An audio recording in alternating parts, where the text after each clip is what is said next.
The first thing we should notice is that where Bentham said essentially an action is right if it produces the greatest happiness for the greatest number, Mill says actions are right in proportion as they tend to promote happiness. We should ask ourselves why Mill has made this refinement. What Mill is up to here is recognizing that it's not just a matter of some actions being right and some being wrong. That would only allow us to rule out certain options and rule others in. But if we have multiple right options, Bentham's principle won't help us sort through them to figure out which one is best.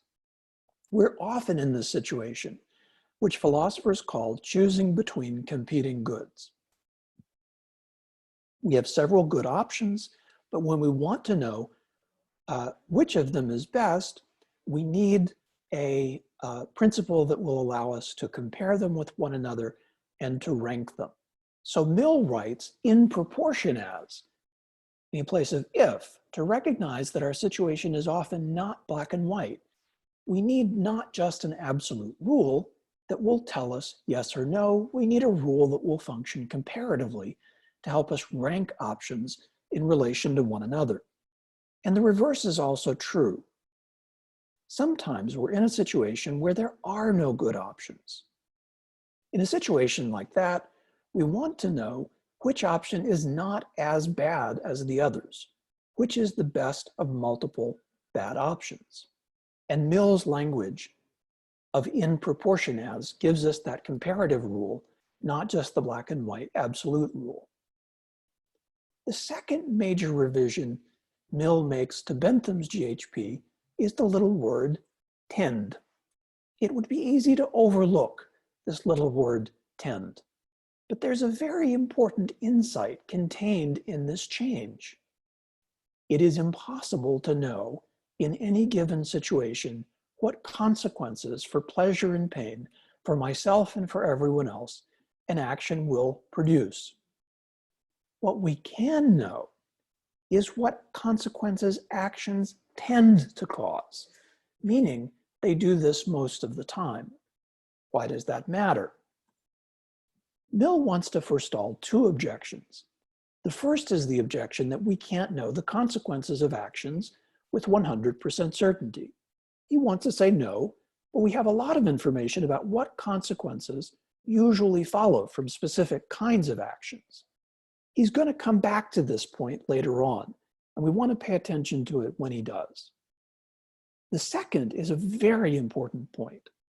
Bentham's GHP holds us responsible for the consequences of our actions, but some of those consequences are unforeseeable. My favorite example happened many years ago in class. I was telling some fictional story about a child in a classroom as an example of some moral principle or moral conflict. I randomly chose to put the child in room 36. A young woman burst into tears and ran out of class. She came to my office a few hours later that day and explained. She had just broken up with her boyfriend, who lived in room 36 of one of the dorms. She was trying to forget about it and power through my class.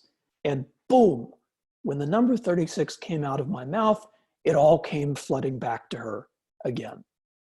She and I had a good laugh over it. It was embarrassing for her, slightly distracting for me, but completely understandable. And I appreciated her coming in to my office hours to explain her odd behavior. But the point is, neither my student nor anyone else would blame me for saying the number 36, because saying that number does not tend to cause other people pain. But under Bentham's GHP, my action in saying the number 36 was wrong. It just doesn't make any sense. So Mill wants to hold us responsible for the consequences that actions normally cause, because those actions can be foreseen, and we have an obligation to take those consequences into account. At this point, let me ask you to read from page 210 to the middle of 214. We're taking this small chunk because it's possibly the most important passage in Mill's writings, and the most important, certainly, for understanding Mill's version of utilitarianism and how to apply it to specific cases.